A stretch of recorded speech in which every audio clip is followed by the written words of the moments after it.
Hi, I'm Dr. Brian Babcock, and welcome to week 3 of Systematic Theology 5534, Systematic Theology 1.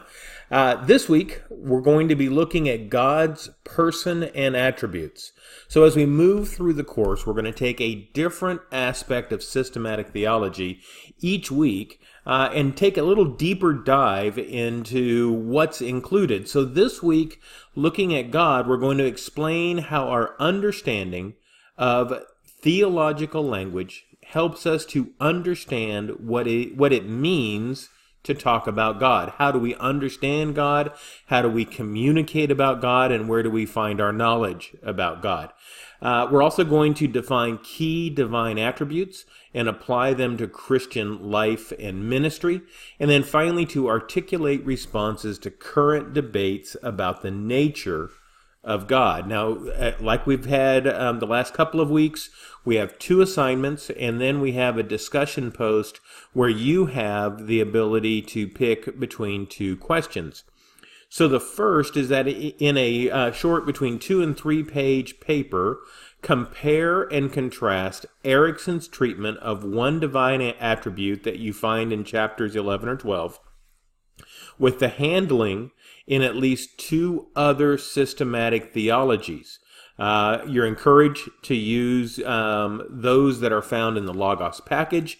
You might have another one that you've used in a different class.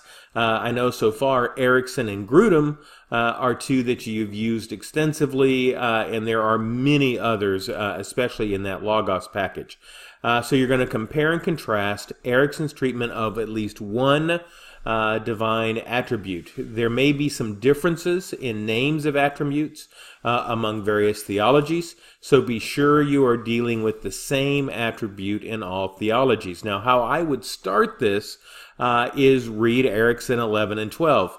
Look at what attributes he discusses. You might make a list of those, and then quickly go to Grudem and see how he treats them. Maybe go to Integrative Theology, which is another systematic theology text from the faculty at Denver Seminary, or other theologies, and begin to see how they treat those same attributes. Discuss the limitations of human language as relevant to the attribute you are discussing, and explain how the different discussions are both helpful and possibly problematic. Briefly describe the practical significance of that attribute for Christian life and practice. So several components to this. I want you to do a tremendous amount of research. So instead of really diving deep on a whole bunch of attributes, I want you to truly be the class expert on at least one divine attribute. And then see how various denominations, or various authors at least, read that attribute differently. And then moving forward, after you really understand the nuances of the attribute, how is that applied to our modern Christian life? That's due next Monday at midnight Central Standard Time, like all of our written assignments. So assignment 3.2, again in 2 to 3 pages, evaluate Erickson's discussion of immanence and transcendence. As you know, immanence is the view that God is walking closely with us. Transcendence is the view that God is in heaven, or at least distant from mankind, is a little more judgmental, and is viewing activity. And many argue that Genesis 1 and 2 are actually 2 different views of God, one who is immanent in Genesis 2 and one who is more transcendent in Genesis 1. So how do these paired concepts help Christians maintain their distinctiveness from competing worldviews like pantheism and deism? So you're going to need to look up online or in another easy for me to say, another theological source, pantheism and deism, and then after you've researched in Erickson, what does immanence and transcendence mean within Christianity? How do we compare them and contrast them to pantheism and deism? And that is due next Monday at midnight. Now for our discussion post. There are two options. The first one has historically been done more, but the second one is really interesting if you want to put the time in. So the first one, answer the following question. Apart from the Trinity, which we'll be exploring more next week, what do you think are the greatest misunderstandings people have about the nature and person of God? So who is God and what is he like, and how is that misunderstood by people or by the church? How do they express themselves in contemporary churches, culture, literature, and the arts? And in this, I'm looking for academic engagement, biblical engagement, and specific examples of how the contemporary church or culture or literature or the arts view God. Now that one I think is an awesome assignment, and it's one that you can go in different directions on, and we can have some great discussions, I think. Option 2, what are some of the implications of the limits of human language to talk about God as we do theology? So what are the limits on our ability to express ourselves about God? And there are lots of those within language. There are lots of those in just kind of the opaqueness that we can understand God.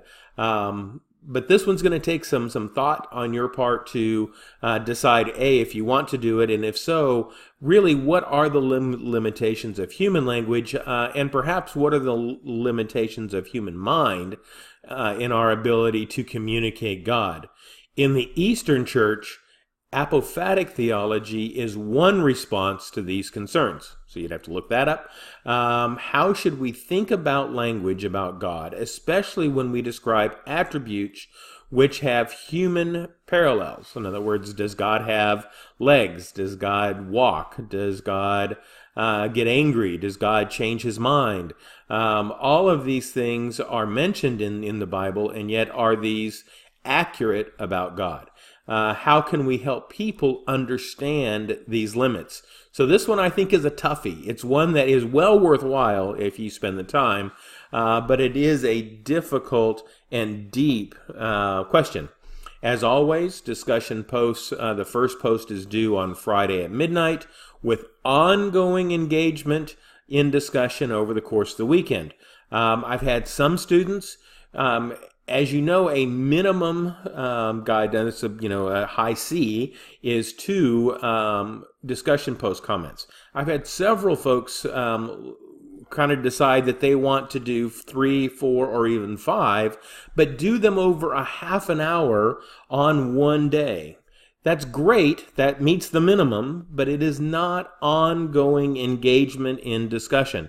And what I'm looking for is for you to make a post, have someone make a counter post, and engage in discussion, which means that you need to post at least twice, if not multiple times over the course of the weekend, and not just in one sitting. And I do mark off for that. That's the only way that I can encourage you to be in conversation with one another. But for those who have, I really appreciate it, and I think it pays dividends in your ability to more deeply understand the discussion questions at a minimum, and theology to a larger extent.